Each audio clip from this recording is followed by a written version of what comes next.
ਬਿਸਮਿਲ੍ਲਾ ਜੀ। ਥੜਾ ਸਿਆਸਤ ਦੇ ਨਾਲ ਮੈਂ ਤੁਹਾਡਾ ਯਾਰ ਅਹਿਮਦ ਲਤੀਫ ਤੇ ਅੱਜ ਸਾਡੇ ਨਾਲ ਮੌਜੂਦ ਨੇ ਅਬਦੁਲਸਤਾਰ ਚੌਧਰੀ ਹੈ।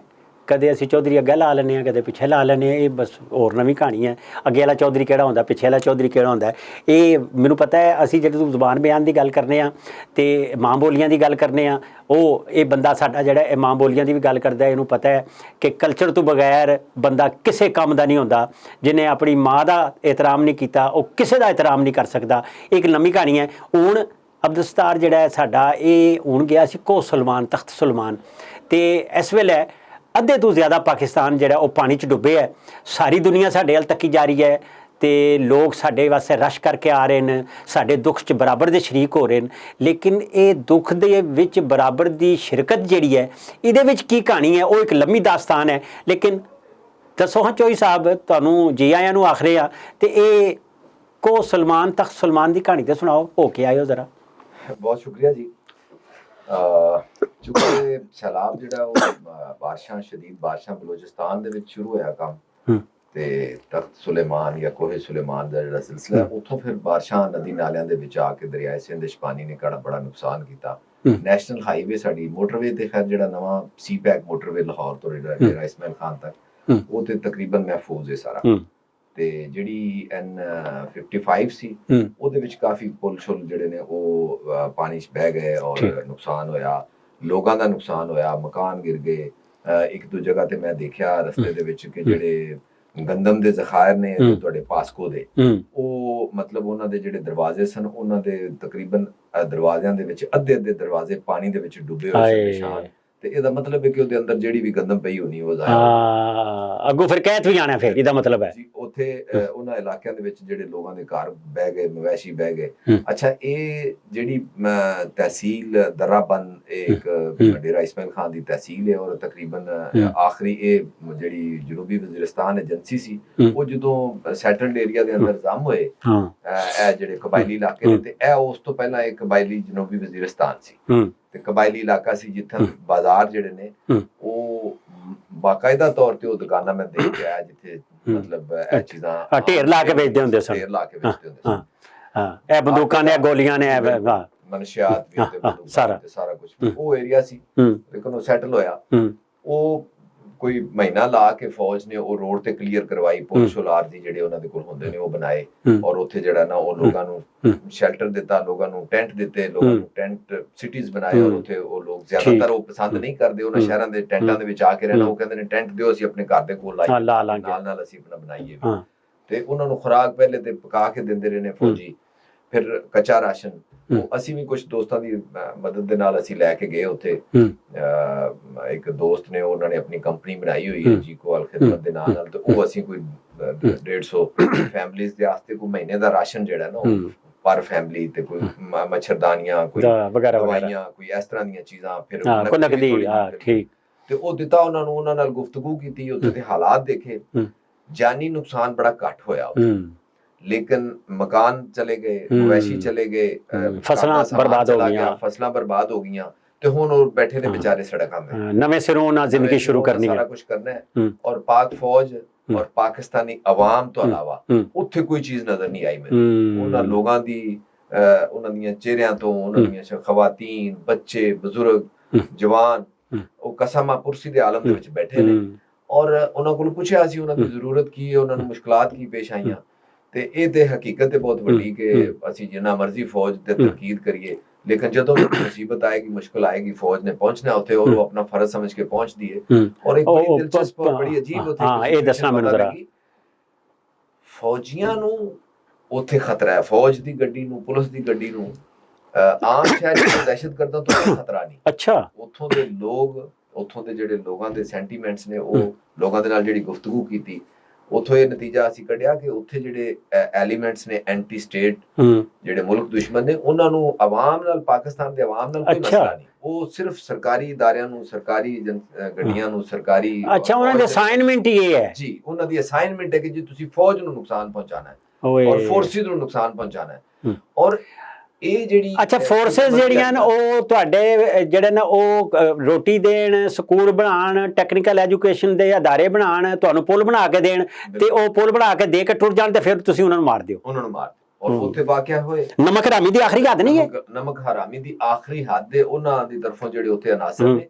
ਲੇਕਿਨ ਇਹ ਮੈਂ ਸਮਝਣਾ ਕਿ ਸੁਸਤੀ ਔਰ ਕਾਹਲੀ ਔਰ ਬਦਦਿਆਨਤੀ ਸਾਡੀ ਲੋਕਲ ਲੀਡਰਸ਼ਿਪ ਦੀ ਹੈ, ਜਿਹੜੀ ਪੋਲੀਟੀਕਲ ਲੀਡਰਸ਼ਿਪ। ਹਾਂ ਇਹ ਦੱਸੋ ਮੈਨੂੰ, ਇਹ ਕੀ ਗੱਲ ਹੈ ਕਿ ਬਿਆਨੀਆਂ ਮੌਜੂਦਾ ਜਿਹੜੀ ਆਰਮੀ ਚੀਫ ਹੈ ਦੇ ਦੌਰ ਦੇ ਵਿੱਚ 3 ਵੱਡੇ ਆਪਰੇਸ਼ਨ ਹੋਏ। ਠੀਕ। ਇਸ ਤੋਂ ਪਹਿਲਾਂ ਸਵਾਤ ਦੇ ਵਿੱਚ ਆਪਰੇਸ਼ਨ ਹੋਇਆ। ਅੱਛਾ, ਉਹਨਾਂ ਦਾ ਲੋਕਾਂ ਦਾ ਇਹ ਪਬਲਿਕ ਦੇ ਤਾਸਰਾਤ ਮੈਂ ਦੱਸ ਰਿਹਾ। ਉਹ ਕਹਿੰਦੇ ਨੇ ਕਿ ਫੌਜ ਨੇ ਆਪਣਾ ਕੰਮ ਕੀਤਾ। ਇੱਥੇ ਰਾਤ ਨੂੰ ਜਿਹੜਾ ਉਹ ਸ਼ਹਿਰੀ ਨਹੀਂ ਸਨ ਬਾਹਰ ਨਿਕਲ ਸਕਦੇ, ਇੱਥੇ ਜਰਾਇਮ ਪੇਸ਼ਾ ਨਾਸਰ ਔਰ ਤਾਲਬਾਨ ਚੁੱਕ ਕੇ ਲੈ ਜਾਂਦੇ ਸਨ। ਉਹਨਾਂ ਨੂੰ ਸ਼ੱਕ ਪੈਂਦਾ ਸੀ ਕਿ ਕਿਸੇ ਸਰਕਾਰੀ ਮੁਲਾਜ਼ਮ ਦੇ ਨਾਲ ਸਲਾਮ ਲਿਆਏ ਨੇ ਤੇ ਇਹਨੂੰ ਵੀ ਰਾਤ ਨੂੰ ਚੁੱਕ ਕੇ ਲੈ ਜਾਂਦੇ ਸਨ। ਫੌਜ ਨੇ ਉਹ ਇਲਾਕਾ ਕਲੀਅਰ ਕੀਤਾ। ਉਸ ਤੋਂ ਬਾਅਦ ਜਿਹੜਾ ਨਾ ਇਹਦਾ ਪੋਲੀਟੀਕਲ ਕਿਆਦਤ ਦਾ ਕੰਮ ਸੀ ਕਿ ਉਹਨਾਂ ਨੂੰ ਰੀਹੈਬਿਲਿਟੇਸ਼ਨ ਉਹਨਾਂ ਦੀ ਕਰਦੇ, ਉਹਨਾਂ ਨੂੰ ਆਬਾਦ ਕਰਦੇ, ਉਹਨਾਂ ਨੂੰ ਰੋਜ਼ਗਾਰ ਦਿੰਦੇ। ਉਹਨਾਂ ਦੇ ਕੋਲ ਤਾਂ ਕੁਝ ਵੀ ਨਹੀਂ ਸੀ। ਉਹ ਜਾਂ ਜਿਹੜੇ ਲੋਕਲ ਆਵਾਮ ਹੈ ਉਹ ਵੀ ਆਸਲਾ ਨਹੀਂ ਤੇ ਪਿੱਛੇ ਜੇ ਸੁਣਿਆ ਤਾਇਬ ਸਾਹਿਬ ਹੋ ਗਏ ਸਨ ਤੇ ਇਹਨਾਂ ਦੀ ਡੀਬਰੀਫਿੰਗ ਕਰਦੇ ਰਹੇ ਹੋ ਤੁਸੀਂ ਤੇ ਉਹਨਾਂ ਨੂੰ ਠੀਕ ਕੀਤਾ ਤੇ ਫੇਰ ਸਵਾਦ ਚ ਸਿਰ ਕੱਢ ਕੇ ਉਹ ਆ ਗਏ। ਨਹੀਂ ਕੋਈ ਨਹੀਂ, ਉਹ ਗਏ ਨਹੀਂ ਸਨ। ਉਹ ਜਿਹੜੇ ਕਹਾਣੀ ਸੀ ਜਿਹੜੇ ਨਸ ਗਏ ਅਫਗਾਨਿਸਤਾਨ ਚ ਕੁਝ ਉਹ ਚਲੇ ਗਏ, ਜਿਹੜੇ ਇੱਥੇ ਸਨ ਉਹਨਾਂ ਨੇ ਉਹ ਜੱਪ ਮਾਰ ਲਈ, ਆਪਣਾ ਲੁਕ ਗਏ ਉਹ। ਲੇਕਿਨ ਜਦੋਂ ਹਕੂਮਤ ਨੇ ਉਹਨਾਂ ਨੂੰ ਕੋਈ ਮੁਤਬਾਦਲ ਹੀ ਨਹੀਂ ਦਿੱਤਾ। ਮੈਂ ਦੇਖਿਆ ਉੱਥੇ ਕਾਲਜਸ ਬਣੇ ਹੋਏ ਖਾਲੀ ਵੀਰਾਨ ਪਏ ਨੇ ਔਰ ਬੜੇ ਖੂਬਸੂਰਤ। ਉੱਥੇ ਮੈਨੂੰ ਬੜੀ ਖੁਸ਼ੀ ਹੋਈ। ਮੈਂ ਦੇਖਿਆ मोहतरमा फातिमा जिन्नाह ਦੀ ਤਸਵੀਰ ਲੱਗੀ ਹੋਈ ਹੈ ਇੰਨੀ ਵੱਡੀ, ਸਰ ਸੈयद अहमद खान ਦੀ ਤਸਵੀਰ ਲੱਗੀ ਹੋਈ ਹੈ, ਅਲਾਮਾ ਇਕਬਾਲ ਦੀ ਲੱਗੀ ਹੋਈ ਹੈ, ਕਾਇਦੇ ਆਜ਼ਮ ਦੀ ਲੱਗੀ ਹੋਈ ਹੈ ਤਸਵੀਰ। ਇਹਦਾ ਮਤਲਬ ਹੈ ਕਿ ਉਹ ਲੋਕ ਸਾਡੇ ਬੁਨਿਆਦੀ ਨਜ਼ਰੀਏ ਨਾਲ ਇਤਫਾਕ ਕਰਦੇ ਨੇ। ਇਹ ਸਿਰਫ ਸਾਡੇ ਸਿਆਸਤਦਾਨਾਂ ਦੀ ਨਾਹਲੀ ਹੈ ਕਿ ਉੱਥੇ ਹੁਣ ਤੁਸੀਂ ਦੇਖੋ ਹਰ 10 ਸਾਲ ਬਾਅਦ ਸੈਲਾਬ ਆਉਂਦਾ ਹੈ ਔਰ ਇਹ ਨੁਕਸਾਨ ਹੋ ਗਿਆ ਔਰ ਉਸ ਤੋਂ ਬਾਅਦ ਅਸੀਂ ਮੰਗਣ ਟੁਰ ਪੈਂਦੇ ਹਾਂ ਪੂਰੀ ਦੁਨੀਆ ਕੋਲੋਂ ਵੀ ਔਰ ਆਪਣੇ ਸ਼ਹਿਰੀਆਂ ਕੋਲੋਂ ਵੀ। ਇਹ ਆਂਦਾ ਹੈ, ਹਰ ਸਾਲ ਆਂਦਾ ਹੈ, ਇਹ ਹਰ 10 ਸਾਲ ਬਾਅਦ ਆਂਦਾ ਹੈ। ਲੇਕਿਨ ਇਹਨੂੰ ਰੋਕਿਆ ਜਾ ਸਕਦਾ ਹੈ, ਇਹਦਾ ਬੰਦੋਬਸਤ ਕੀਤਾ ਜਾ ਸਕਦਾ ਹੈ। ਕਿਆ ਅਸੀਂ ਸਾਰੀ ਜ਼ਿੰਦਗੀ ਹਰ 10 ਸਾਲ ਬਾਅਦ ਸੈਲਾਬ ਆਏਗਾ ਤੇ ਅਸੀਂ ਮੰਗਣਾ ਸ਼ੁਰੂ ਕਰ ਦਈਏ? ਸਾਡੀ ਇਹ ਸਿਆਸੀ ਗਵਰਨਮੈਂਟਸ ਜਿਹੜੀ ਵੀ ਨੇ, ਸਾਰੀਆਂ ਸਿਆਸੀ ਜਮਾਤਾਂ, ਇਹਨਾਂ ਦੀ ਨਾਕਾਮੀ ਹੈ ਕਿ ਇਹਨਾਂ ਨੇ ਉਹਨਾਂ ਦਰਿਆਵਾਂ ਦੇ ਅੱਗੇ ਬੰਨ ਨਹੀਂ ਬਣਾਏ, ਉਹਨਾਂ ਨੇ ਉਹ ਡੈਮ ਨਹੀਂ ਬਣਾਏ, ਪਾਣੀ ਦੇ ਜ਼ਖਾਇਰ ਨਹੀਂ ਬਣਾਏ ਕਿ ਉਹ ਨੁਕਸਾਨ ਦੀ ਬਜਾਏ ਉਲਟਾ ਸਾਡਾ ਫਾਇਦਾ ਹੋਏਗਾ। ਅੱਛਾ, ਤਰੇ ਨਾਲ ਮਰ ਜਾਣੇ ਜਾਂ ਸੈਲਾਬ ਨਾਲ ਮਰ ਜਾਣੇ? ਸੈਲਾਬ ਨਾਲ ਮਰ ਜਾਣੇ, ਉਹ ਦਰਮਿਆਨ ਵਾਲੀ ਸੂਰਤ ਹਾਲ ਤੇ ਮਤਲਬ ਪਾਕ ਫੌਜ ਜ਼ਿੰਦਾਬਾਦ ਦੇ ਨਾਰੇ ਉੱਥੇ ਮੈਂ ਲੋਕਾਂ ਦੇ ਦਿਲਾਂ ਦੇ ਵਿੱਚੋਂ ਨਿਕਲਦੇ ਵੇਖੇ ਕਿ ਜਦੋਂ ਬੜੇ ਬਾਇਜ਼ਤ ਤਰੀਕੇ ਦੇ ਨਾਲ ਉੱਥੇ ਕੈਂਪ ਲੱਗੇ ਨੇ, ਕੁਰਸੀਆਂ ਲੱਗੀਆਂ ਨੇ, ਖਵਾਤੀਨ ਨੂੰ ਕੁਰਸੀਆਂ ਤੇ ਬਿਠਾਉਂਦੇ ਨੇ, ਬੰਦਿਆਂ ਨੂੰ ਚਟਾਈਆਂ ਤੇ ਬਿਠਾਉਂਦੇ ਨੇ, ਉਹਨਾਂ ਨੂੰ ਜੂਸ ਦਿੰਦੇ ਨੇ, ਪਾਣੀ ਦਿੰਦੇ ਨੇ। ਉਸ ਤੋਂ ਬਾਅਦ ਇੱਕ ਤਰਤੀਬ ਦੇ ਨਾਲ ਜੋ ਉਹਨਾਂ ਦੀ ਜ਼ਰੂਰਤ ਹੈ ਸਮਾਨ ਲੋਕਾਂ ਨੇ ਬੇਸ਼ੁਮਾਰ ਭੇਜਿਆ ਔਰ ਉਹ ਪਿਆ ਉਹਨਾਂ ਦੇ ਕੋਲ, ਫੌਜੀਆਂ ਦੇ ਕੋਲ, ਉਹ ਤਰੀਕੇ ਨਾਲ ਅੱਗੇ ਦਿੰਦੇ ਨੇ। ਲੇਕਿਨ ਇਹ ਹੱਲ ਨਹੀਂ। ਫੌਜ ਆਪਣਾ ਮਤਲਬ ਇਸ ਮੁਸੀਬਤ ਤੋਂ ਨਿਕਲ ਆਏ, ਫੌਜ ਨੇ ਆਪਣਾ ਕੰਮ ਕਰ ਦਿੱਤਾ। ਇਹ ਸਿਆਸੀ ਗਵਰਨਮੈਂਟ ਦਾ ਕੰਮ ਹੈ ਕਿ ਉਹ ਉੱਥੇ ਪਾਣੀ ਦੇ ਟਰੈਕਸ ਬਣਾਏ, ਪਾਣੀ ਦੇ ਰੂਟਸ ਨੇ ਉਹਨਾਂ ਨੂੰ ਸੇਵ ਕਰੇ। ਇਹ ਅੱਗੇ ਜਨਾਬ ਕਿਸੇ ਨੇ ਬਿਲਡਿੰਗ ਬਣਾ ਲਈ, ਕਿਸੇ ਨੇ ਸੁਸਾਇਟੀ ਬਣਾ ਲਈ, ਇਹ ਕੰਮ ਉੱਥੇ ਵੀ ਹੋ ਰਿਹਾ ਹੈ। ਹਰ ਜਗ੍ਹਾ ਫੈਕਟਰੀਆਂ ਲਾ ਲੀਆਂ, ਸੀਮੈਂਟ ਦੀ ਫੈਕਟਰੀ ਲਾ ਲਈ, ਕੋਈ ਪਲਾਂਟ ਲਾ ਲੇ ਔਰ ਉਹ ਗੁਜ਼ਰਗਾ ਬੰਦ ਹੋਈ ਤਾਂ ਉਸ ਪਾਣੀ ਨੇ ਫਿਰ ਜ਼ਾਹਿਰ ਕਿੱਧਰ ਜਾਏਗਾ, ਉਹ ਸਾਰਾ ਰੌਲਾ ਪਾਵੇਗਾ। ਅੱਛਾ, ਇਹ ਤੁਸੀਂ ਇਹ ਸਾਰੀ ਗੱਲਾਂ ਦੇਖੀਆਂ ਆਏ ਤੁਸੀਂ, ਔਰ ਇਸ ਤੋਂ ਬਾਅਦ ਇੱਕ ਸਾਫੀ ਵੀ ਹੈ ਤੁਹਾਡੇ ਅੰਦਰ, ਜ਼ਾਹਿਰ ਹੈ ਉਹ ਤੁਹਾਡਾ ਪੇਸ਼ਾ ਹੈ, ਮੇਰਾ ਤੇ ਤੁਹਾਡਾ, ਅਸੀਂ ਇਹੀ ਕੰਮ ਕਰਨੇ ਆ। ਇਹ ਜਿਹੜੇ ਅੰਤੋਨੀਓ ਗੁਤਰਸ साहब आए ना अचानक, वो आके ते आमदी उन्होंने एक रटी रटाई गाल शुरू की, लोगों के जुर्म जो है और मुल्कों के जुर्म की सज़ा जो है पाकिस्तान भुगत रहा है, माहौलियाती आलूदगी, मौसमियाती आलूदगी में पाकिस्तान का कोई किरदार नहीं। लेकिन उन्होंने मुल्कों का नाम नहीं लेंदे हज़रत अंतोनियो गुतरस, और कह के तो टोटर गए ने ते ये फिर किधरे असी आफतज़दा मुल्क करार दे दिते गए। तो उस तो बाद ਜਿਹੜੇ आफ्टर शाक से गए या ਉਸ ਤੋਂ ਬਾਅਦ ਸਾਡਾ ਸਟੇਟਸ ਜਿਹੜਾ ਉਹ ਕੀ ਹੋਵੇਗਾ? ਇਹ ਜਿਹੜਾ ਅਬਦੁਲ ਸਤਾਰ ਚੌਧਰੀ ਦਰਦਮੰਦ ਪਾਕਿਸਤਾਨੀ ਵੀ ਹੈ, ਇੱਕ ਦਰਦਮੰਦ ਪਾਕਿਸਤਾਨੀ ਵੀ ਹੈ ਤੇ ਨਾਲ ਪੰਜਾਬੀ ਵੀ ਹੈ, ਤੇ ਪੰਜਾਬੀ ਸਾਮਰਾਜ ਵੀ ਕਦੇ ਕਦੇ ਅਖਵਾ ਲੈਂਦਾ ਤੇ ਉਹਦੇ ਵਾਸਤੇ ਇਹ ਜੁਰਮ ਰੋਗਾਲ ਵੀ ਪੈਂਦੀ ਹੈ ਉਹਨੂੰ। ਇਹ ਲੇਬਲ ਕਿਦੋਂ ਲਵੇਗਾ ਤੇ ਇਹ ਸਾਡੇ ਨਾਲ ਹੋਣ ਕੀ ਚੱਲਿਆ? मेरा ख्याल है वो एक ਹੁੰਦੀ ਹੈ ਪਲੈਨਿੰਗ ਹੁੰਦੀ ਹੈ ਔਰ ਕਿਆ ਮੈਂ ਪਾਕਿਸਤਾਨ ਤੋਂ ਲੈ ਕੇ ਪਾਕਿਸਤਾਨ ਦੇ ਹਵਾਲੇ ਨਾਲ ਅਸੀਂ ਸੁਣਦੇ ਹੀ ਰਹੇ ਹਾਂ ਕਿ ਫਲਾਣਾ ਜਿਹੜਾ ਉਹ ਮੁਲਕ ਹੈ ਉਹ ਇਹ ਸਾਜ਼ਿਸ਼ ਕਰ ਰਿਹਾ। ਅਫਗਾਨਿਸਤਾਨ ਦੀ ਮੈਂ ਤਾਰੀਖ ਪੜ੍ਹ ਰਿਹਾ ਸਾਂ ਕਿ 1947 ਤੋਂ ਹੀ ਉਹ ਪਾਕਿਸਤਾਨ ਪਹਿਲੀ ਦਫਾ ਅਫਗਾਨਿਸਤਾਨ ਪਹਿਲਾ ਮੁਲਕ ਸੀ ਜਿਹਨੇ ਪਾਕਿਸਤਾਨ ਦੇ ਕਿਆਮ ਦੀ ਮੁਖਾਲਫਤ ਕੀਤੀ ਸੀ ਯੂਐਨ ਦੇ ਵਿੱਚ, तो ਉਹ ਹੁਣ ਤੱਕ ਲੱਗਿਆ ਹੋਇਆ। ਲੇਕਿਨ ਅੱਲਾ ਦਾ ਸ਼ੁਕਰ ਹੈ ਉਹ ਪਾਕਿਸਤਾਨ ਇੱਕ ਐਸੀ ਅੱਲਾਹ ਤਾਲਾ ਦੀ ਨਿਮਤ ਹੈ ਸਾਡੇ ਵਾਸਤੇ। ਉਹ ਜਿਹੜੇ ਸੈਕਟਰੀ ਯੂਐਨ ਐਂਟੋਨੀਓ ਸਾਹਿਬ ਨੇ ਉਹਨਾਂ ਦਾ ਕੋਈ ਏਜੰਡਾ ਵੀ ਹੋ ਸਕਦਾ, ਉਹਨਾਂ ਦੀ ਗੁਫ਼ਤਗੂ ਤੋਂ ਲੱਗਦਾ ਹੈ ਕਿ ਉਹ ਇੱਕ ਅਮਰੀਕਾ ਦੇ ਕਹਿਣ ਤੇ ਆਏ ਸਨ ਯਕੀਨਨ, ਔਰ ਉਹ ਚੀਨ ਨੂੰ ਦੂਰ ਕਰੋ ਤੇ ਆਪੋ ਵਿੱਚ ਆਓ। ਚੀਨ ਔਰ ਇੰਡੀਆ ਦਾ ਜਿਹੜਾ ਔਰ ਰਸ਼ੀਆ ਦਾ ਜਿਹੜਾ ਪ੍ਰੈਸ਼ਰ ਇੱਕ ਬਣ ਰਿਹਾ ਇਸ ਚੀਨ ਔਰ ਰਸ਼ੀਆ ਔਰ ਪਾਕਿਸਤਾਨ ਦਾ ਇੱਕ ਅਲਾਈਅੰਸ ਕਹਿ ਲਓ, ਨਾਲ ਇਰਾਨ ਵੀ ਹੈ। ਉਹ ਸੁਪਰ ਪਾਵਰ ਜਿਹੜੀ ਹੈ ਨਾ ਅਮਰੀਕਾ, ਉਹਨੂੰ ਪਰੇਸ਼ਾਨੀ ਤੇ ਹੈ ਕਿ ਚੀਨ ਜਿਸ ਸਪੀਡ ਨਾਲ ਆਪਣਾ ਹੁਜਮ ਮਈਸ਼ਤ ਦਾ ਵਧਾ ਰਿਹਾ ਹੈ ਔਰ ਬੜੇ ਸਕੂਨ ਨਾਲ ਉਹ ਆਪਣਾ ਕੰਮ ਕਰ ਰਿਹਾ ਹੈ, ਮਸਲਸ ਵੀ ਦਿਖਾ ਰਿਹਾ ਹੈ। ਪਾਕਿਸਤਾਨ ਇਸ ਸਾਰੇ ਅਮਲ ਦੇ ਵਿੱਚ ਵੈਸੇ ਤੇ ਕਿ ਮੈਂ ਪਾਕਿਸਤਾਨ ਤੋਂ ਲੈ ਕੇ ਸੁਣ ਰਿਹਾ ਕਿ ਬੜੀ ਜੁਗਰਾਫੀਆਈ ਉਹਦੀ ਅਹਿਮੀਅਤ ਹੈ, ਲੇਕਿਨ ਪਾਕਿਸਤਾਨ ਸੱਚਮੁੱਚ ਇਸ ਵੇਲੇ ਚਾਈਨਾ, ਅਮਰੀਕਾ ਔਰ ਰਸ਼ੀਆ ਵਾਸਤੇ ਬੜੀ ਉਹਦੀ ਅਹਿਮੀਅਤ ਹੈ। ਤੇ ਅਮਰੀਕਾ ਓਬਵੀਅਸਲੀ ਪਾਕਿਸਤਾਨ ਦੇ ਵਿੱਚ ਚਾਹੁੰਦਾ ਹੈ ਰਜੀਮ ਚੇਂਜ ਦਾ ਵੀ ਜਿਹੜਾ ਅਸੀਂ ਸੁਣ ਰਹੇ ਹਾਂ, ਔਰ ਇਹਦੇ ਵਿੱਚ ਚਾਂਸ ਹੈ ਕਿ ਇਹਦੇ ਵਿੱਚ ਮਤਲਬ ਇਹਦਾ ਵੀ ਕੋਈ ਲਿੰਕ ਉਸ ਚੀਜ਼ ਨਾਲ ਨਿਕਲਦਾ ਹੋਵੇ ਕਿ ਜਿਹੜੀ ਚਾਈਨਾ ਤੇ ਅਮਰੀਕਾ ਦੀ ਲੜਾਈ ਉਹਦੇ ਵਿੱਚ ਉਹਨਾਂ ਨੇ ਕਿਹਾ ਹੋਵੇ ਕਿ ਯਾਰ ਇਹ ਬੰਦਾ ਨਹੀਂ ਸੂਟ ਕਰਦਾ, ਉਹਨੂੰ ਲੈ ਆਓ। ਔਰ ਸਾਡੇ ਮੁਲਕ ਦੇ ਵਿੱਚ ਇੰਝ ਹੀ ਤਬਦੀਲੀ ਆ ਜਾਂਦੀ ਕਿ ਕਿਸੇ ਨੂੰ ਸੂਟ ਨਹੀਂ ਕਰਦਾ ਤੇ ਇਹਨੂੰ ਹਟਾ ਦਿਓ। ਇਹ ਬਾਰਿਸ਼ਾਂ ਵੀ ਡਿਜ਼ਾਈਨ ਤਾਂ ਨਹੀਂ ਹੋਈਆਂ, मतलब ਇਹਦੇ ਕੋਈ ਸਾਇੰਟੀਫਿਕ ਲੌਜੀਕ ਤੇ ਅਜੇ ਤੱਕ ਸਾਹਮਣੇ ਨਹੀਂ ਆਈ ਹੈ ਐਸੀ ਕੋਈ ਤਸਦੀਕ ਸ਼ੁਦਾ, ਲੇਕਿਨ ਇਹ ਚੱਲ ਰਹੀ ਹੈ ਇਹ ਚੀਜ਼। ਜਿਵੇਂ ਉਹ 2005 ਦਾ ਜ਼ਲਜ਼ਲਾ ਵੀ ਕਹਿੰਦੇ ਨੇ ਕਿ ਉਹ ਵੀ ਡਿਜ਼ਾਈਨ ਹੋਇਆ ਸੀ, ਤਜਰਬਾ ਕੀਤਾ ਸੀ ਤੇ ਉਹਦੇ ਨਤੀਜੇ ਵਿੱਚ ਹੋਇਆ। ਤੇ ਬਾਰਿਸ਼ਾਂ ਵੀ ਐਨ ਮੁਮਕਿਨ ਹੈ ਕਿਉਂਕਿ ਜਿਸ ਲੈਵਲ ਦੀ ਉਹ ਟੈਕਨੋਲੋਜੀ ਅਮਰੀਕਾ ਦੇ ਕੋਲ ਹੈ, ਸਾਡੇ ਕੋਲ ਤਾਂ ਜ਼ਾਹਿਰ ਹੈ ਜੇ ਉਹ ਸਾਨੂੰ ਉਦੋਂ ਮਿਲਦੀ ਜਦੋਂ ਉਹ ਖੁਦ ਹੀ ਦੱਸਦੇ ਨੇ ਕਿ ਘੇਰ ਘਾਰ ਕੇ ਬਾਰਿਸ਼ ਇੱਥੇ ਲੈਂਦੀ ਨੇ। ਯੈਸ, ਔਰ ਮਸਨੂਈ ਬਾਰਿਸ਼ ਵਾਲਾ ਵੀ ਜਿਵੇਂ ਚਾਈਨਾ ਦੇ ਕੋਲ ਮਸਨੂਈ ਸੂਰਜ ਹੈ, ਉਹਨੇ ਬਣਾਇਆ ਹੋਇਆ ਹੈ, ਜਿੱਥੇ ਜ਼ਰੂਰਤ ਹੈ ਉਹਨੂੰ ਤਪਾ ਲੈਂਦਾ ਕੰਮ। ਬਿਲਕੁਲ।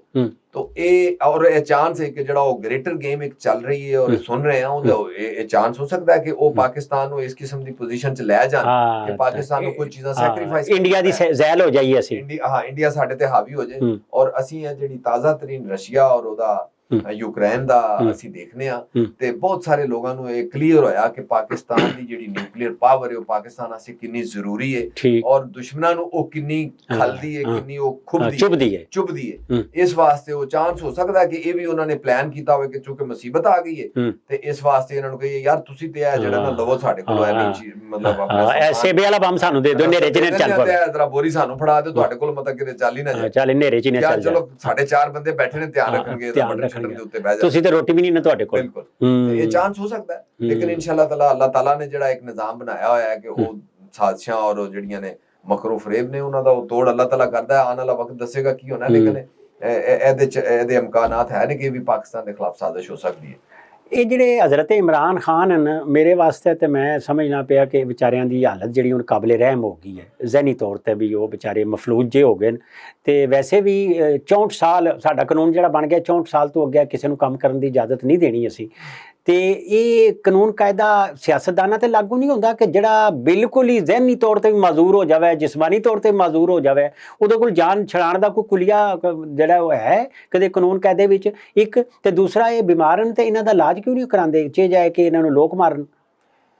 ਅੱਛਾ, ਸਿਆਸਤਦਾਨ ਅਸੀਂ ਸਮਝਿਆ ਸੀ ਕਿ ਸ਼ਾਇਦ ਮਿਸਾਕੇ ਜਮਹੂਰੀਅਤ ਤੇ ਬੇਨਜ਼ੀਰ ਤੇ ਨਵਾਜ਼ ਸ਼ਰੀਫ ਦਾ ਮਿਸਾਕੇ ਜਮਹੂਰੀਅਤ ਹੋਇਆ ਤੇ ਬੜੀ ਇੱਕ ਪਾਕਿਸਤਾਨ ਵਾਸਤੇ ਉਮੀਦ ਸੀ ਕਿ ਸਿਆਸਤਦਾਨ ਵੀ ਸਮਝ ਗਏ ਨੇ। ਲੇਕਿਨ ਉਹ ਮੇਰਾ ਖਿਆਲ ਹੈ ਕਿ ਜਦੋਂ ਉਹਨਾਂ ਨੇ ਦੇਖਿਆ ਕਿ ਸਿਆਸਤਦਾਨ ਸਮਝ ਗਏ ਨੇ ਤਾਂ ਉਹਨਾਂ ਨੇ ਫਿਰ ਇੱਕ ਨਵਾਂ ਚੂਹਾ ਛੱਡਿਆ। ਔਰ ਉਹ ਹੁਣ ਮੈਨੂੰ ਹੈਰਤ ਹੁੰਦੀ ਹੈ ਕਿ ਸਿਆਸਤ ਯਾਨੀ ਜਿਹੜਾ ਮੌਕਫ ਕੱਲ ਨਵਾਜ਼ ਸ਼ਰੀਫ ਲੈ ਕੇ ਖੜਾ ਸੀ, ਸੇਮ ਉਸ ਜਗ੍ਹਾ ਤੇ ਇਮਰਾਨ ਖਾਨ ਆ ਗਿਆ ਔਰ ਉਹਦੀ ਇਮਰਾਨ ਖਾਨ ਦੀ ਜਗ੍ਹਾ ਤੇ ਬਾਕੀ ਸਾਰੀ ਪੀਡੀਐਮ ਚਲੀ ਗਈ, ਰੱਟੀ ਰਟਾਈ। ਇਟ ਮੀਨਸ ਕਿ ਇਹਨਾਂ ਨੂੰ ਫੋਰਸਿਸ ਨੂੰ ਜਿਹੜੀ ਪੋਲੀਟੀਕਲ ਫੋਰਸਿਸ ਨੇ ਇਹ ਆਪਣੇ ਉਹ ਇਹਨਾਂ ਦੇ ਅੰਦਰ ਵਿਜ਼ਨ ਨਹੀਂ ਹੈਗਾ, ਇਹਨਾਂ ਨੂੰ ਕੋਈ ਡਰਾਈਵ ਕਰਦਾ, ਚਾਹੇ ਇਹਨਾਂ ਦੇ ਅੰਦਰ ਦੀ ਨਫ਼ਰਤ ਹੋਏ, ਚਾਹੇ ਇਹਨਾਂ ਦੇ ਅੰਦਰ ਦਾ ਬੁਗਜ਼ ਹੋਏ ਦੂਜਿਆਂ ਵਾਸਤੇ, ਚਾਹੇ ਇਹਨਾਂ ਦੇ ਅੰਦਰ ਉਹ ਹਵਸ ਹੋਏ ਜਾਂ ਨਿੱਕਾ ਜਿਹਾ ਮਫਾਦ। ਔਰ ਲੇਕਿਨ ਇਹ ਗੱਲ ਤੁਹਾਡੀ ਠੀਕ ਹੈ ਕਿ ਪਾਕਿਸਤਾਨ ਦੇ ਅੰਦਰ ਜਿਹੜਾ ਤਵਾਨਾ ਦਿਮਾਗ ਹੈ ਨਾ ਉਹ ਹੀ ਬੈਟਰ ਕਰ ਸਕਦਾ, ਸਰਵ ਕਰ ਸਕਦਾ। ਤੇ ਸਾਡੇ ਹਾਂ ਵਕੀਲ ਹੋਏ, ਸਾਡੇ ਹਾਂ ਜਰਨਲਿਸਟ ਹੋਏ, ਠੀਕ ਹੈ ਇੱਕ ਥਿੰਕ ਟੈਂਕ ਹੋਣਾ ਚਾਹੀਦਾ ਬਜ਼ੁਰਗਾਂ ਦਾ, ਠੀਕ ਹੈ ਅਮਲੀ ਕੰਮ ਕਰਨਾ ਸੇ ਜਵਾਨ ਆਦਮੀ ਹੋਣਾ ਚਾਹੀਦਾ। ਤੁਸੀਂ ਜਿਹੜਾ ਉਹ ਨਿਗਰਾਨ ਵਜ਼ੀਰ ਆਜ਼ਮ ਅੱਲਾਹ ਤਾਲਾ ਗਰੀਕ ਰਹਿਮਤ ਕਰੇ ਫੌਤ ਹੋ ਗਏ, ਉਹਨਾਂ ਕੋਲ ਚੱਲਿਆ ਨਹੀਂ ਸੀ ਜਾਂਦਾ ਉਹ ਬਲਖ ਸ਼ੇਰ ਮਜ਼ਾਰੀ, ਉਹਨਾਂ ਨੂੰ ਨਿਗਰਾਨ ਵਜ਼ੀਰ ਆਜ਼ਮ ਬਣਾਤਾ। ਮਕਸਦ ਨਹੀਂ ਉਧਰ ਜਿਹੜਾ ਗਵਰਨਰ ਬਣਾਇਆ ਸੀ ਤੁਸੀਂ ਸਿੰਧ ਦੇ ਵਿੱਚ। ਤੇ ਇਹ ਜ਼ਿਹਨੀ ਤੌਰ ਤੇ ਅਪਾਹਜ ਲੀਡਰਸ਼ਿਪ ਹੈ, ਮੈਂ ਸਮਝਣਾ ਸਾਰੀ ਇਸ ਵੇਲੇ ਇਹਨਾਂ ਨੂੰ ਜਾਨ ਛਡਾ ਇਹਨਾਂ ਕੌਮ ਨੂੰ ਇਹਨਾਂ ਕੋਲ ਜਾਨ ਛਡਾਣੀ ਚਾਹੀਦੀ ਹੈ। ਇਹ ਜਿਹੜਾ ਡਿਜ਼ਾਈਨ ਨਾਲ ਕਦੀ ਇੱਕ ਤੇ ਕਦੀ ਦੂਸਰਾ ਤੇ ਕਦੀ ਤੀਸਰਾ ਵਾਰੀਆਂ ਬਿੱਥੀਆਂ, ਇਹਦੇ ਤੋਂ ਜਾਨ ਕੌਮ ਨੂੰ ਛਡਾਣੀ ਚਾਹੀਦੀ ਔਰ ਇਹ ਨਹੀਂ ਹੋਣੀ ਚਾਹੀਦੀ ਇਸ ਮੁਲਕ ਦੇ ਵਿੱਚ ਇਜਾਜ਼ਤ ਕਿ ਤੁਸੀਂ ਮਤਲਬ ਅੱਲਾ ਮਾਫ ਕਰੇ ਕਹਿਣਾ ਨਹੀਂ ਚਾਹੀਦਾ, ਲੇਕਿਨ ਚੌਧਰੀ ਸ਼ੁਜਾਤ ਸਾਹਿਬ ਜਿਹੜੇ ਨੇ ਉਹ ਇੱਕ ਵੇਲੇ ਐਸਾ ਪੂਰੀ ਕੌਮੀ ਸਿਆਸਤ ਦਾ ਉਹ ਮਰਕਜ਼ ਔਰ ਮਹਿਵਰ ਬਣ ਗਏ ਤੇ ਗੱਲ ਉਹਨਾਂ ਨੂੰ ਆਪਣੀ ਸਮਝ ਨਹੀਂ ਸੀ ਆਉਂਦੀ, ਆਪਣੀ ਸਮਝ ਨਹੀਂ ਗੱਲ ਆ ਰਹੀ ਤੇ ਲੇਕਿਨ ਦੇਖੋ ਇਹ ਕਲਚਰ ਹੈ ਸਾਡੇ ਮੁਲਕ ਦੀ ਸਿਆਸਤ ਦਾ ਔਰ ਅਲਮੀਆ ਹੈ ਸਾਡਾ ਬਲਕਿ ਮੈਂ ਸਮਝਦਾ। ਅੱਛਾ ਇੱਕ ਹੋਰ ਸੂਰਤ ਬਣ ਗਈ ਜੇ, ਜ਼ਾਹਿਰ ਹੈ ਜਿਹੜਾ ਤਸ਼ੱਦਦ ਜਿਹਾ ਅਸੀਂ ਲੈਂਦਾ ਹੈ ਸੋਸ਼ਲ ਮੀਡੀਆ ਔਰ ਡਿਜੀਟਲਾਈਜ਼ ਹੋ ਗਈ ਹਰ ਸ਼ੈ, ਤੇ ਉਸ ਤੋਂ ਬਾਅਦ ਜੂਤ ਪ੍ਰਸ਼ਾਦ ਜਿਹੜੀ ਸ਼ੁਰੂ ਹੋ ਗਈ ਹੈ, ਲਿੱਤਰ ਪਰੇਡ ਸ਼ੁਰੂ ਹੋ ਗਈ ਹੈ, ਇਹ ਜਿਹੜਾ ਸਾਰਾ ਕੰਮ ਹੈ ਔਰ ਖਸੂਸਨ ਇਹ ਜੱਜਾਂ ਨੂੰ ਜਿਹੜੇ ਵਕੀਲ ਲੱਗ ਪਏ ਨੇ ਮਾਰਨ, ਲਿੱਤਰ ਪੌਲਾ ਕਰਨ ਲੱਗ ਪਏ ਨੇ, ਅਦਾਲਤਾਂ 'ਚ ਸ਼ੁਰੂ ਕਰ ਦਿੱਤਾ ਹੈ, ਇਹ ਅਨਾਰਕੀ ਜਿਹੜੀ ਹੈ ਇਹ ਕਿੱਧਰ ਜਾਏਗੀ, ਬਣੇਗਾ ਕੀ ਮੇਰੀ ਜਾਨ, ਮੈਨੂੰ ਤਾਂ ਡਰ ਲੱਗਦਾ ਪਿਆ ਜੀ। ਇਹ ਡਰਨ ਵਾਲੀ ਗੱਲ ਹੀ ਹੈ। ਇੱਕ ਸਭ ਤੋਂ ਵੱਡੀ ਗੱਲ ਤੇ ਮੈਂ ਸਮਝਦਾ ਕਿ ਸਾਡੀ ਕੌਮ ਨੂੰ ਜਿੰਨੀ ਆਜ਼ਾਦੀ ਦਿੱਤੀ ਗਈ ਸੋਸ਼ਲ ਮੀਡੀਆ ਵਾਲੀ ਮੀਡੀਆ ਵਾਲੀ, ਉਹ ਆਜ਼ਾਦੀ ਕਿਸੇ ਕਾਇਦੇ ਕੁਲੀਏ ਦੇ ਨਾਲ ਮਿਲਣੀ ਚਾਹੀਦੀ ਸੀ। ਇਹ ਲੋਕ ਇੰਨੇ ਮੈਚੁਰ ਨਹੀਂ ਹੈਗੇ। ਤੁਸੀਂ ਦੇਖੋ ਨਾ, ਬੱਚੇ ਨੂੰ ਤਰਬੀਅਤ ਨਾ ਕਰੋ ਉਹਦੀ ਤੇ ਉਹਨੂੰ ਮੁਆਸ਼ਰੇ 'ਚ ਛੱਡ ਦਿਓ ਤਾਂ ਉਹ ਖਰਾਬ ਹੋਏਗਾ। ਪੰਜਾਬੀ ਦੇ ਅਖਾਣ ਨੇ ਕਿ ਤੁਸੀਂ ਜਿਹੜਾ ਨਾ ਉਹ ਹਾਲੀ ਕੱਢਿਆ ਬੈਠ ਕਾ ਤੇ ਉਹ ਹੀ ਜਿਹੜਾ ਉਹ ਫਿਰ ਸਾਰੀ ਜ਼ਿੰਦਗੀ ਬਿਹਤਰੀਨ ਹਾਲ ਚਲਾਉਂਦਾ, ਤੇ ਤੁਸੀਂ ਉਹਨੂੰ ਛੱਡ ਦਿਓ ਅਗਰ ਜੰਗਲ ਦੇ ਵਿੱਚ ਤੇ ਉਹ ਸਾਰੀ ਜ਼ਿੰਦਗੀ ਹਾਲ ਨਹੀਂ ਚਲਾਏਗਾ। ਸੋ ਕੌਮ ਨੂੰ ਸ਼ਊਰ ਦਿੱਤਿਓ ਬਗੈਰ ਐਟਮ ਬੰਬ ਦੇ ਦਿੱਤਾ ਇਹਦੀ ਐਂਡਰਾਇਡ ਮੋਬਾਈਲ ਦੀ ਸੂਰਤ ਵਿੱਚ, ਜਾਂ ਟੀਵੀ ਬੈਠ ਕੇ ਦੇਖ ਰਹੇ ਨੇ, ਏਜੰਡਾ ਇੰਜੈਕਟ ਹੋ ਰਿਹਾ ਹੈ ਔਰ ਉਹ ਅਦਮ ਬਰਦਾਸ਼ਤ ਦਾ ਉਹ ਲੈਵਲ ਚਲਾ। ਪਹਿਲਾਂ ਇੱਕ ਪੀਟੀਵੀ ਹੁੰਦਾ ਸੀ, ਫਿਰ ਤੁਸੀਂ ਚੈਨਲ ਦੇ ਦਿੱਤੇ ਤੇ ਚੈਨਲ ਜਿਹੜੇ ਨੂੰ ਮੁਸ਼ਰਫ ਨੂੰ ਖਾ ਗਏ ਔਰ ਹੁਣ ਜਿਹੜਾ ਸੋਸ਼ਲ ਮੀਡੀਆ ਨਾ ਉਹਦੇ ਤੋਂ ਤੇ ਸਭ ਤੋਂ ਜ਼ਿਆਦਾ ਸਾਡੀ ਗਵਰਨਮੈਂਟ ਸਾਡੇ ਇਦਾਰੇ ਤੰਗ ਨੇ ਕਿ ਐਸੀ ਫਿਫਥ ਜਨਰੇਸ਼ਨ ਵਾਰ ਹੈ। ਇਹਦੇ ਵਾਸਤੇ ਪਹਿਲੇ ਸੋਸ਼ਲ ਮੀਡੀਆ ਪਾਕਿਸਤਾਨ 'ਚ ਮੁਤਾਰਫ ਕਰਵਾਉਣ ਤੋਂ ਪਹਿਲਾਂ ਫਜ਼ਾ ਨਹੀਂ ਬਣਾਈ ਸੀ ਕਿ ਕਿਆ ਸਾਡੀ ਕੌਮ ਇਸ ਕਾਬਲ ਹੈ, ਇਹਨੂੰ ਅਸੀਂ ਇਹ ਦੇ ਦਈਏ, ਇਹ ਉਹ ਮਾਤਰ ਪਿਤਰ ਆਜ਼ਾਦੀ, ਇਹ ਬਾਂਦਰ ਵਾਲਾ ਕੰਮ ਕੀਤਾ, ਮਾਚਸ ਦੇ ਦਿੱਤੀ ਹੈ, ਉਸ ਤਰ੍ਹਾਂ ਬਲਕਿ ਫੜਾ ਦਿੱਤਾ ਹੈ ਔਰ ਇਹਦਾ ਅੰਤ ਬਰਬਾਦੀ ਔਰ ਤਬਾਹੀ ਹੈ। ਜਿੰਨੀ ਦੇਰ ਤੱਕ ਕੌਮ ਨੂੰ ਸ਼ਊਰ ਨਹੀਂ ਮਿਲੇਗਾ, ਕੌਮ ਇਸ ਚੀਜ਼ ਦੇ ਕਾਬਲ ਨਹੀਂ ਹੈਗੀ। ਅੱਛਾ ਇੱਕ ਹੋਰ ਦੱਸਣਾ ਮੈਂ ਕਿ ਲੋਕ ਆਖਦੇ ਜੀ ਮੀਡੀਆ ਮੁੱਕ ਗਿਆ, ਕੁਝ ਦੋਸਤ ਜਿਹੜੇ ਦਾਨਸ਼ਵਰ ਕਹਿੰਦੇ ਨੇ ਉਹ ਕਹਿੰਦੇ ਜੀ ਮੀਡੀਆ ਦੀ ਸ਼ੇਪ ਤਬਦੀਲ ਹੋਈ ਹੈ, ਮਾਡਲ ਤਬਦੀਲ ਹੋ ਗਿਆ, ਤੇ ਤੁਸੀਂ ਕੀ ਸਮਝਦੇ ਹੋ ਕਰੋਨੇ ਤੋਂ ਬਾਅਦ, ਸਲਾਬ ਤੋਂ ਬਾਅਦ ਇਹ ਸਾਰੀਆਂ ਚੀਜ਼ਾਂ ਆਨਲਾਈਨ ਹੋ ਗਈਆਂ ਤੇ ਇਹ ਨਾ ਕੋਈ ਹੱਦ ਰਹੀ ਹੈ ਨਾ ਕੋਈ ਸਰਹੱਦ ਰਹੀ ਹੈ, ਤੇ ਇਹ ਮੀਡੀਆ ਫੈਲ ਗਿਆ ਹੈ, ਮੁੱਕ ਗਿਆ ਹੈ, ਕੀ ਹੈ, ਤੁਸੀਂ ਕੀ ਕਹਿੰਦੇ ਹੋ? ਦੇਖੋ ਮੀਡੀਅਮ ਚੇਂਜ ਹੋਇਆ, ਕੋਈ ਸ਼ੱਕ ਨਹੀਂ ਇਹਦੇ ਵਿੱਚ। ਪ੍ਰਿੰਟ ਮੀਡੀਆ ਸੀ, ਫਿਰ ਇਲੈਕਟ੍ਰੋਨਿਕ ਮੀਡੀਆ ਆਇਆ ਔਰ ਹੁਣ ਡਿਜੀਟਲ ਮੀਡੀਆ ਜਾਂ ਸੋਸ਼ਲ ਮੀਡੀਆ। ਮੀਡੀਆ ਅੱਜ ਵੀ ਉਨਾ ਹੀ ਅਹਿਮ ਹੈ, ਸਿਰਫ ਉਹਦਾ ਮੀਡੀਅਮ ਚੇਂਜ ਹੋਇਆ। ਅੱਛਾ ਪਹਿਲੇ ਇਹ ਹੁੰਦਾ ਸੀ ਜੀ ਇਹ ਜੰਗ ਅਖਬਾਰ ਹੈ, ਇਹ ਨਵਾਏ ਵਕਤ ਹੈ, ਇਹ ਚਾਰ ਬੰਦੇ ਰਿਸਪੌਂਸਿਬਲ ਨੇ, ਜਿਹੜੀ ਮਰਜ਼ੀ ਖਬਰ ਛਾਪ ਦੇਣ, ਜਿਹੜੀ ਮਰਜ਼ੀ ਹਟਾ ਦੇਣ, ਠੀਕ, ਚਾਰ ਬੰਦੇ ਫੜ ਲਓ, ਗਵਰਨਮੈਂਟ ਚੇਂਜ ਕਰ ਲਓ, ਕੋਈ ਪ੍ਰੋਬਲਮ ਹੀ ਨਹੀਂ। ਫਿਰ ਚੈਨਲ ਆ ਗਏ, ਲੋ ਜੀ ਚੈਨਲ ਤੇ ਰਿਪੋਰਟਰ ਸਪਾਟ ਤੇ ਪਹੁੰਚ ਗਿਆ ਕੈਮਰਾ ਲੈ ਕੇ। ਅੱਛਾ ਉਹ ਜਨਾਬ ਜਿਹੜੀ ਵੀ ਗੱਲ ਹੋ ਰਹੀ ਹੈ ਉਹ ਫੌਰਨ ਹੈਪਨਿੰਗ ਜਿਹੜੀ ਉਹ ਤੁਹਾਡੀ ਆਵਾਮ ਦੇ ਸਾਹਮਣੇ ਆ ਗਈ, ਉਹ ਨੈਰੇਟਿਵ ਬੰਨਾ ਔਰ ਵਿਗੜਨਾ ਸ਼ੁਰੂ ਹੋ ਗਏ। ਫਿਰ ਉਹਨਾਂ ਨੇ ਕਿਹਾ ਇਹ ਚੈਨਲ ਵੀ ਠੀਕ ਨਹੀਂਗਾ ਔਰ ਉਹ ਆਰਟੀਫੀਸ਼ੀਅਲ ਉਹਨਾਂ ਨੂੰ ਹਾਈਪ ਕ੍ਰੀਏਟ ਕੀਤੀ ਗਈ, ਚੈਨਲ 'ਚ ਗੁਬਾਰੇ 'ਚ ਹਵਾ ਭਰੀ ਗਈ, ਅਚਾਨਕ ਉਹ ਠੁੱਸ ਹੋਇਆ, ਚੈਨਲ ਫਾਰਗ ਹੋ ਗਏ। ਉਸ ਤੋਂ ਬਾਅਦ ਇਹ ਡਿਜੀਟਲ ਮੀਡੀਆ ਆ ਗਿਆ। ਹੁਣ ਪੂਰੀ ਦੁਨੀਆ ਦੇ ਅੰਦਰ ਜਿਹੜਾ ਮੀਡੀਆ ਹੈ ਨਾ ਉਹ ਡਿਜੀਟਲ ਮੀਡੀਆ ਹੈ, ਐਂਡਰਾਇਡ ਹੈ। ਤੁਸੀਂ ਵੀ ਸਾਫੀ ਹੋ, ਮੈਂ ਵੀ ਸਾਫੀ ਹਾਂ ਔਰ ਅਸੀਂ ਪ੍ਰੋਫੈਸ਼ਨਲ ਜਰਨਲਿਸਟ ਹਾਂ, ਲੇਕਿਨ ਇੱਕ ਕਿਸੇ ਜਗ੍ਹਾ ਤੇ ਖੂਹ ਦੇ ਵਿੱਚ ਕੋਈ ਮੱਝ ਡਿੱਗ ਪੈਂਦੀ, ਉੱਥੇ ਜਿਹੜਾ ਪਿੰਡ 'ਚ ਬੰਦਾ ਬੈਠਾ ਨਾ ਉਹ ਉਹਦੀ ਵੀਡੀਓ ਬਣਾ ਕੇ ਸੋਸ਼ਲ ਮੀਡੀਆ ਤੇ ਪਾ ਦਿੰਦਾ ਕਿ ਜਨਾਬ ਇਹ ਡਿੱਗੀ ਪਈ ਜੇ, ਇਹ ਪੁਲਿਸ ਵਾਲਾ ਪੈਸੇ ਲੈ ਰਿਹਾ ਜੇ, ਇਹ ਇੱਥੋਂ ਨਾਲਾ ਨਹਿਰ ਸ਼ਗਾਫ ਹੋਣ ਲੱਗਾ।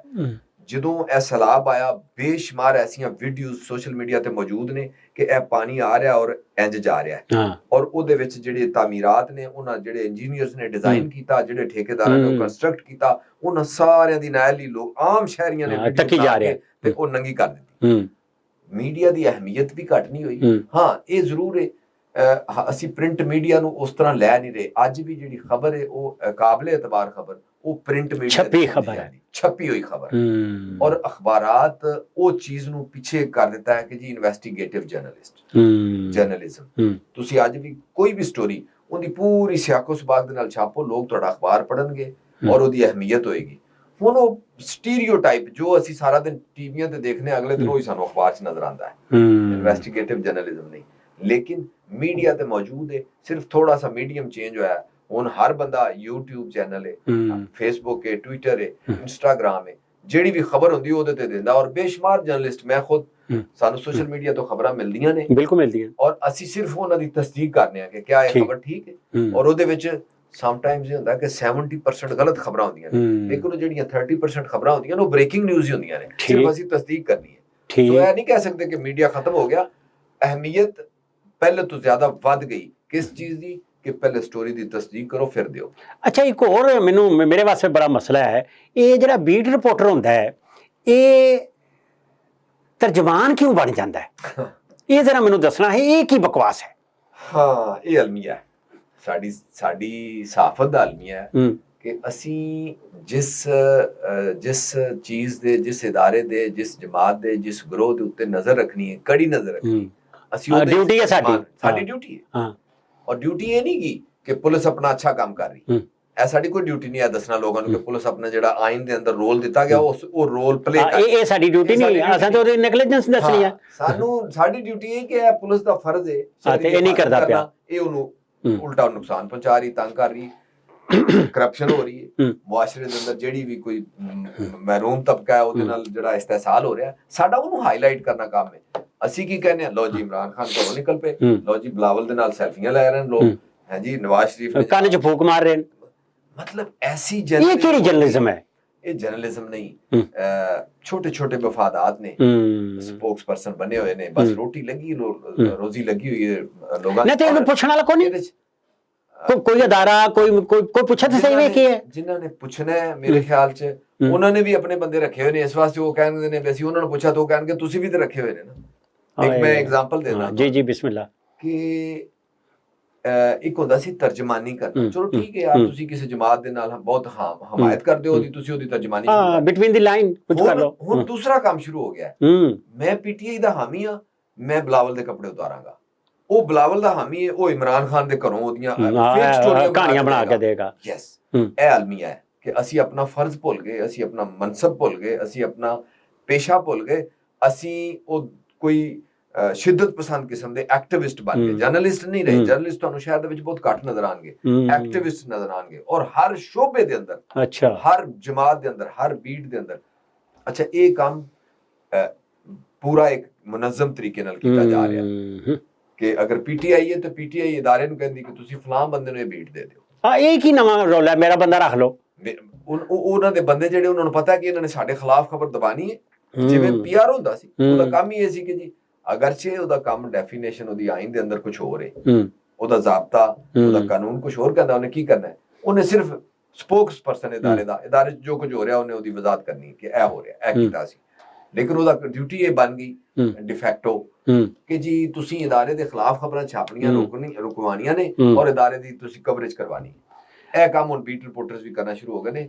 ਤੁਸੀਂ ਬਿਲਾਵਲ ਨੂੰ ਇਹ ਨਹੀਂ ਫੋਨ ਕਰ, ਮਤਲਬ ਸਾਹਮਣੇ ਬੀਟ ਰਿਪੋਰਟਰ ਪੁੱਛ ਸਕਦਾ, ਇਹ ਬਿਲਾਵਲ ਸਾਹਿਬ ਤੁਸੀਂ ਇਮਰਾਨ ਖਾਨ ਦੇ ਚੰਦ ਕਰੋੜ ਦੇ ਤੋਸ਼ਾਖਾਨਾ ਦੀ ਖਬਰ ਤੇ ਬਹੁਤ ਤੁਸੀਂ ਫਖਰ ਨਾਲ ਬਿਆਨ ਕਰਦੇ ਹੋ, ਇਹ ਤੁਹਾਨੂੰ ਜਿਹੜਾ ਲਾਹੌਰ 'ਚ ਮਿਲਿਆ ਬਿਲਾਵਲ ਹਾਊਸ, ਮਲਕ ਰਿਆਜ਼ ਸਾਹਿਬ ਨੇ ਗਿਫਟ ਕੀਤਾ, ਤੁਸੀਂ ਉਹਦੀ ਕਿੰਨੀ ਪੇਮੈਂਟ ਕੀਤੀ? ਉਹ 5 ਅਰਬ ਦਾ ਹੈਗਾ ਵੇ ਮਾਲੀਅਤ ਦਾ। ਲੇਕਿਨ ਕੋਈ ਬੀਟ ਰਿਪੋਰਟਰ ਜੁਰਤ ਨਹੀਂ ਕਰੇਗਾ ਕਿਉਂਕਿ ਉਹਨੂੰ ਪਤਾ ਹੈ ਕਿ ਮੈਨੂੰ ਜਿਹੜੇ ਥੋੜੇ ਬਹੁਤ ਫਾਇਦੇ ਮਿਲਦੇ ਨੇ ਉਹ ਬੰਦ ਹੋ ਜਾਣਗੇ। ਅੱਛਾ, ਇਹ ਬੜਾ ਚੰਗਾ ਮੈਨੂੰ ਦੱਸਿਆ ਜੇ ਮਲਕ ਸਾਹਿਬ ਦੀ ਗੱਲ ਕੀਤੀ ਜੇ, ਇਹ ਮਲਕ ਸਾਹਿਬ ਦੇ ਖਿਲਾਫ ਖਬਰ ਕਿਉਂ ਨਹੀਂ ਲੱਗਦੀ? ਇਹ ਕੀ ਗੱਲ ਹੈ?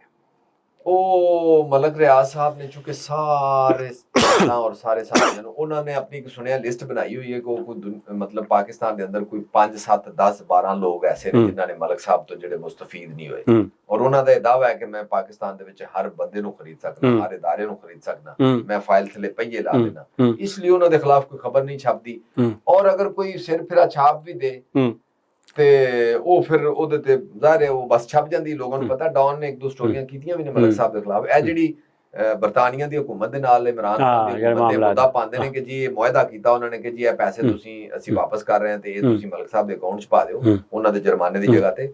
ਉਹ ਕਦੀ ਕਿਸੇ ਇਹ ਸਵਾਲ ਨਹੀਂ ਕੀਤਾ ਕੋਈ ਮਲਕ ਸਾਹਿਬ ਦੇ ਪੈਸੇ ਉੱਥੇ ਬਰਤਾਨੀਆ 'ਚ ਗਏ ਕਿਉਂ ਸਨ। ਇਹ ਕੋਈ ਨਹੀਂ ਪੁੱਛਦਾ, ਇਹ ਨਹੀਂ ਦੱਸਦੀ ਗਵਰਨਮੈਂਟ ਕਿ ਉਹ ਨਵਾਜ਼ ਸ਼ਰੀਫ ਫੈਮਿਲੀ ਦੀ ਕੋਈ 7-8 ਅਰਬ ਦੀ ਪ੍ਰਾਪਰਟੀ ਉਹਨੇ 12 ਅਰਬ 'ਚ ਖਰੀਦੀ ਸੀ, ਯਾਨੀ 8 ਅਰਬ ਦੀ ਪ੍ਰਾਪਰਟੀ ਇਹ 12 ਅਰਬ 'ਚ ਮਲਕ ਸਾਹਿਬ ਨੇ ਖਰੀਦੀ, ਔਰ ਉਹ ਜਿਹੜੀ ਪੇਮੈਂਟ ਕੀਤੀ ਉਹ ਟੈਕਸ ਮਨੀ ਨਹੀਂ ਸੀ ਤੇ ਉਹ ਉੱਥੇ ਜਾ ਕੇ ਸਾਰੇ ਬਰਤਾਨੀਆ ਸੀ, ਉਹ ਤੇ ਪਤਾ ਲੱਗ ਗਿਆ ਤੇ ਉਹਨਾਂ ਨੇ ਵਾਪਸ ਹੁਕੂਮਤ ਪਾਕਿਸਤਾਨ ਨੂੰ ਦਿੱਤੇ। ਤੇ ਮਲਕ ਸਾਹਿਬ ਨੇ ਕਿਹਾ ਮੇਰੇ ਪੈਸੇ ਨੇ, ਤੁਸੀਂ ਮੇਰੇ ਖਾਤੇ 'ਚ ਉਹ ਸਾਕਮ ਨਸਾਰ ਵਾਲੇ ਪੈਸੇ ਪਾ ਦਿਓ। ਬਿਲਕੁਲ। तो कहने का मतलब है कि वो मलिक साहब इन्नी वड्डी शख्सियत ने वो अपने उन्होंने एक नवा पाकिस्तान बनाया है। हर बंदे को तुहानू पता है मकान हर बंदे दी जरूरत है ते वो गड्डी भी मकान भी पैसे भी पता नहीं अन्ने पैसे ਉਹਨਾਂ ਦੇ ਖਿਲਾਫ ਖਬਰ ਛਾਪਣਾ। ਉਹ ਹੱਡੀ ਜੀ ਨਿੱਕੇ ਜਿਹੇ ਮੂੰਹ ਚ ਨਹੀਂ ਪਾਉਂਦੇ ਤਾਂ ਵੱਡੀ ਸਾਰੀ ਹੱਡੀ ਪਾ ਦਿੰਦੇ ਨੇ ਤੇ ਉਹ ਮੂੰਹ ਨਹੀਂ ਖੋਲ ਸਕਦਾ, ਫਿਰ ਉਹ ਬੰਦ ਹੀ ਨਹੀਂ ਹੁੰਦਾ, ਉਹ ਖੁੱਲੇ ਦਾ ਖੁੱਲਾ ਰਹਿ ਜਾਂਦਾ ਹੈ। ਅੱਛਾ, ਇੱਕ ਹੋਰ ਮੈਂ ਆਖਰ ਤੇ ਤੁਹਾਡੇ ਨਾਲ ਗੱਲ ਕਰਨਾ ਚਾਹਨਾ, ਇਹ ਜਿਹੜੀ ਟ੍ਰੇਡ ਯੂਨੀਅਨ ਹੈ ਸਾਫੀਆਂ ਦੀ, ਪ੍ਰੈਸ ਕਲੱਬ ਤੇ ਇਹ ਸਾਰੇ ਇਹ ਵੀ ਤੁਸੀਂ ਬੜਾ ਨੇੜਿਓਂ ਹੋ ਕੇ ਤੱਕਿਆ ਹੈ, ਇਹ ਲੋਕ ਸਾਡੇ ਨੁਮਾਇੰਦੇ ਨੇ ਜਾਂ ਮਾਲਕਾਨ ਦੇ ਨੁਮਾਇੰਦੇ ਨੇ? ਇਹ ਵੀ ਸਾਡੀ ਦੁੱਖ ਦੇ ਲਾਗੇ। ਦੱਸੋ ਨਾ, ਮੈਨੂੰ ਪਤਾ ਤਾਂ ਲੱਗਾ ਨਾ। ਮਤਲਬ ਇਹ ਕਿ ਉਹ ਮੇਰਾ ਖਿਆਲ ਹੈ ਮਾਲਕਾਨ ਦੀ ਇਜਾਜ਼ਤ ਨਾਲ ਕਦੀ ਮਾਲਕਾਨ ਦੇ ਖਿਲਾਫ ਵੀ ਕਲਮਾ ਹੱਕ ਕਹਿੰਦੇ ਨਵਾਏ ਵਕਤਾਰ, ਕਲਮਾ ਹੱਕ ਵੀ ਕਹਿ ਲੈਂਦੇ ਨੇ, ਮੁਜ਼ਾਹਰਾ ਵੀ ਕਰ ਲੈਂਦੇ ਨੇ ਮਾਲਕਾਨ ਦੇ ਖਿਲਾਫ, ਲੇਕਿਨ ਪੁੱਛ ਕੇ ਉਹਨਾਂ, ਲੇਕਿਨ ਕੋਈ ਵੀ ਮਾਲਕ ਕਿਸੇ ਐਸੇ ਬੰਦੇ ਨੂੰ ਆਪਣੇ ادارے 'ਚ ਨੌਕਰੀ ਨਹੀਂ ਦਿੰਦਾ ਜਿਹੜਾ ਉਹਦੇ ਕਹਿਣ ਤੇ ਕਿਸੇ ਦੂਸਰੇ ادارے ਦੇ ਖਿਲਾਫ ਤੇ ਮੁਜ਼ਾਹਰਾ ਕਰੇ, ਉਹਦੇ ادارے ਦੇ ਖਿਲਾਫ ਮੁਜ਼ਾਹਰਾ ਹੋਏ ਤੇ ਉਹ ਉਹਦੀ ਮਜ਼ਾਮਤ ਕਰੇ, ਉਹ ਕਿਸੇ ਨੂੰ ਮੁਜ਼ਾਹਰਾ ਕਰਨ ਨਾ ਦੇਵੇ। ਉਹ ਹਰ ਇੱਕ ਨੇ, ਮਾਲਕ ਨੇ, ਵੱਡੇ ਸੇਠ ਨੇ ਆਪਣੀ ਯੂਨੀਅਨ ਰੱਖੀਆਂ ਹੋਈਆਂ, ਪਾਕਟ ਯੂਨੀਅਨ ਜਿਹਨੂੰ ਕਹਿੰਦੇ। ਬਿਲਕੁਲ। ਤੇ ਅਸੀਂ ਉਹ ਚੁੱਕੇ ਐਡਵੈਂਚਰਸ ਤਬੀਅਤ ਹੈਗੀ ਹੈ, ਤੇ ਮੈਂ ਕੈਪੀਟਲ ਟੀਵੀ 'ਚ ਨੌਕਰੀ ਕਰਦਾ ਸੀ ਤੇ ਉਹਨਾਂ ਦੀਆਂ ਤਨਖਾਹਾਂ ਨਹੀਂ ਸੀ ਦਿੰਦੇ, ਤੇ ਯੂਨੀਅਨ ਇੱਕ ਚਲੀ ਗਈ ਉੱਥੇ, ਤੇ ਮੈਂ ਅੰਦਰੋਂ ਉੱਠਿਆ ਤੇ ਮੈਂ ਵੀ ਬਾਹਰ ਆ ਕੇ ਉਹਨਾਂ ਦੇ ਮੁਜ਼ਾਹਰੇ ਦੇ ਵਿੱਚ ਬਹਿ ਗਿਆ ਜਿਹੜਾ ਕੈਪੀਟਲ ਟੀਵੀ ਦੀ ਇੰਤਜ਼ਾਮੀਆਂ ਦੇ ਖਿਲਾਫ ਸੀ। ਮੈਨੂੰ ਮੇਰੇ ਬਿਊਰੋ ਚੀਫ ਨੇ ਬੁਲਾਇਆ ਕਿ ਯਾਰ ਤੂੰ ਤਾਂ ਨਾ ਇੱਥੇ ਬੈਠ। ਮੈਂ ਕਿਹਾ ਜੀ ਉਹ ਸਾਡੇ ਵਾਸਤੇ ਤੇ ਆਏ ਬੈਠੇ ਨੇ, ਤੇ ਮੈਂ ਵੀ ਨਾ ਜਾਵਾਂਗਾ ਤੇ ਉਹ ਭੈੜਾ ਲੱਗੇਗਾ, ਤੁਸੀਂ ਮੈਂ ਕਿਹਾ ਮੈਨੂੰ ਨੌਕਰੀਆਂ ਫਰਕ ਕਰ ਦਿਓ। ਉਹ ਟ੍ਰੇਡ ਯੂਨੀਅਨਿਸਟ ਹੀ ਨਹੀਂ ਰਹੇ ਹੁਣ ਤੇ, ਬਸ ਉਹ ਆਪਣੀ ਨੌਕਰੀ, ਕੋਈ 10 ਲੱਖ ਤਨਖਾਹ ਲੈਂਦਾ, ਕੋਈ 3 ਲੱਖ ਲੈਂਦਾ, ਕੋਈ 4 ਲੱਖ ਲੈਂਦਾ, ਕੋਈ 5 ਲੱਖ ਲੈਂਦਾ, ਔਰ ਆਪਣੇ ਸੇਠ ਦੀ ਨੌਕਰੀ ਕਰ ਰਹੇ ਨੇ। ਜਦੋਂ ਸੇਠ ਨੂੰ ਜ਼ਰੂਰਤ ਪੈਂਦੀ ਹੈ, ਜਦੋਂ ਗਵਰਨਮੈਂਟ ਨੂੰ ਸੇਠ ਨੇ ਥੋੜਾ ਬਹੁਤ ਮਤਲਬ ਕੋਈ ਸਕਰੂ ਟਾਈਟ ਕਰਨਾ ਹੁੰਦਾ ਹੈ, ਤੇ ਉਦੋਂ ਫਿਰ ਉਹ ਅੱਗੇ ਯੂਨੀਅਨ ਆ ਜਾਂਦੀ ਜੀ, ਆਜ਼ਾਦੀ ਸਾਬਤ ਖਤਰੇ 'ਚ ਪੈ ਗਈ।